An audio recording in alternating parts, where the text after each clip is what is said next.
네, 실적 쇼크에서 뉴욕장이 벗어나지를 못하고 있습니다. 이틀 연속 급락을 하면서 결국에는 다우지수가 21선을 이탈을 했고 유럽장 분위기도 많이 가라앉아 있었는데요. 어떤 뉴스들이 시장에 영향을 미쳤는지 점검을 해보겠습니다. 이투데이 민태성 부장 나와 있습니다. 부장님 안녕하세요. 안녕하십니까. 네, 반갑습니다. 주말에 나왔던 중요한 뉴스들 헤드라인 먼저 정리해 주시죠. 네, 주요 지수가 주말 앞두고 약세로 장을 마감했습니다. 어닝 시즌이 본격화하고 있는데요. 주요 기업들의 실적이 기대에 미치지 못한 것이 투자 심리를 위축시키는 계기가 됐습니다.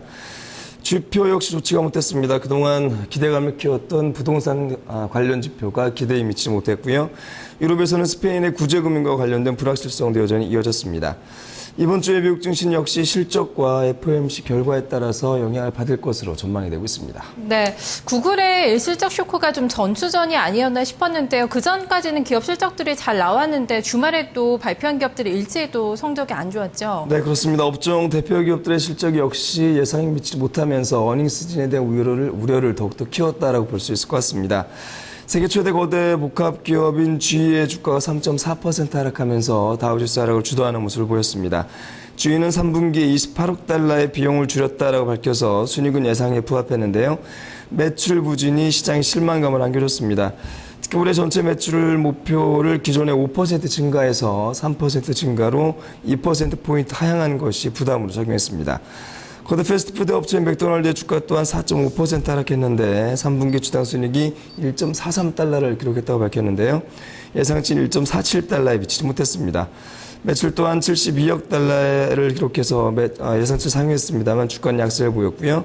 버거킹의 주가 또한 3.4% 빠졌습니다. 네, 그나마 지금 시장에서 지표들 좀 호전이 되고 있었습니다. 특히 주택 지표가 계속해서 개선되는 조짐을 나타내고 있었는데요. 9월 달에 기존 주택 매매 건수가 또 발표가 됐죠. 어떻게 나왔나요? 네, 그동안에 호전 조짐을 보였던 부동산 관련 지표 역시 시장에는 도움이 되지 못했습니다. 전미중개인협회가 9월 기존 주택 판매를 공개했는데 전월 대비 1.7% 줄어서 475만 건을 기록하는 데 그쳤습니다.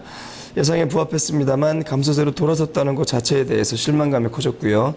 같은 기간 주택 재고는 전월에 240만 채에서 3.3% 줄어든 232만 채를 기록했습니다. 네, 그래도 그 안에서 보면 주택 가격이 상승했다는 것은 그나마 좀 긍정적인 부분으로 해석이 되고 있지요. 네, 그렇습니다. 이날 집회 결과에 대해서 일부 낙관론자들은 주택 매매 감소의 원인이 주택 공급 부족이었다는 점에 주목하고 있습니다.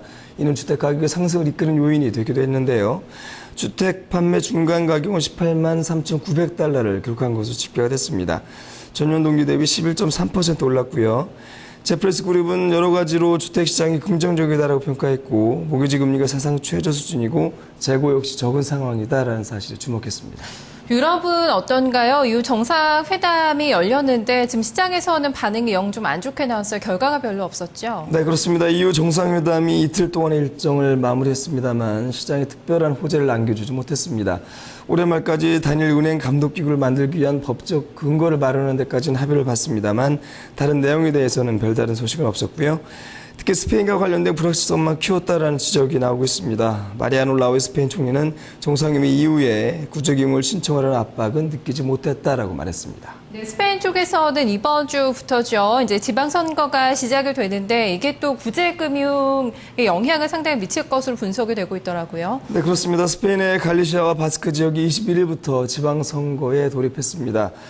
이번 투표에는 450만여 명의 유권자가 참가할 것으로 전망이 되고 있는데요. 라우이 총리는 선거가 끝나면 바로 구제 신청과 관련해서 입장을 밝힐 것으로 예상이 되고 있습니다.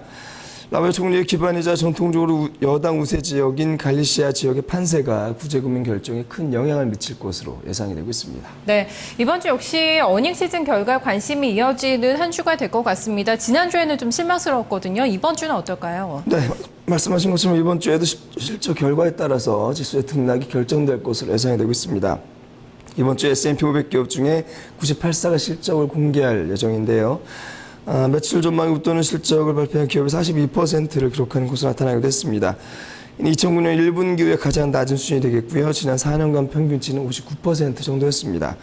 전망도 어두운 상황인데 4분기 실적 전망을 공개한 22개 기업 중에 95%가 기대에 미치지 못했습니다. 네, 특히 이번 주에 이제 가장 관심이 맞춰주고 있는 게 애플이라고 할 수가 있겠는데 여러 가지 일정들이 애플이 좀 많이 있더라고요. 좀 확인해 주시죠. 네, 그렇습니다. 이번 주에 S&P 500 기업 중에 150여 기업이 실적을 발표할 예정인데 역시 애플의 실적에 대해서 시장에 관심이 집중됐습니다.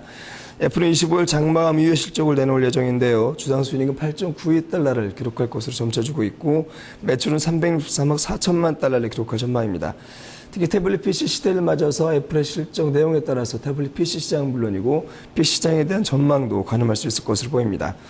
그 밖에 주요 기업으로는 22일 텍사스 인스트루먼트와 야후와 실적을 내놓고요. 23일에는 페이스북과 듀폰, 24일은 AT&T와 친가, 25일에는 아마존과 P&G가 실적을 발표할 예정입니다. 네, 25일에 애플이 실적 발표하기 전에요. 23일에 또 아이패드 미니를 공개를 하는데요. 여기에도 상당히 좀 관심이 높아지고 있는 것 같습니다.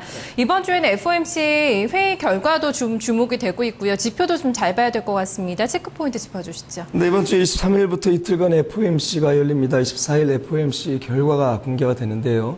기존의 통화 정책은 그대로 유지할 것으로 전망이 되고 있습니다. 현재 경기에 대해서 연준은 어떻게 평가를 내리고 있는지 주목을 해야 될 것 같고요. 주요 경제 지표로는 24일 9월 신규 주택 판매와 8월 주택 가격 지수가 나옵니다. 이 부동산 시장에 대해서 다시 한번 가늠할 수 있을 지표가 될 것으로 전망이 되고 있습니다. 25일에는 9월 내구재 주문인과 9월 잠정주택 판매가 나오고요. 26일에는 3분기 GDP 성장률이 발표될 예정입니다. 네, 알겠습니다. 오늘 뉴스 잘 들었습니다. 고맙습니다. 감사합니다.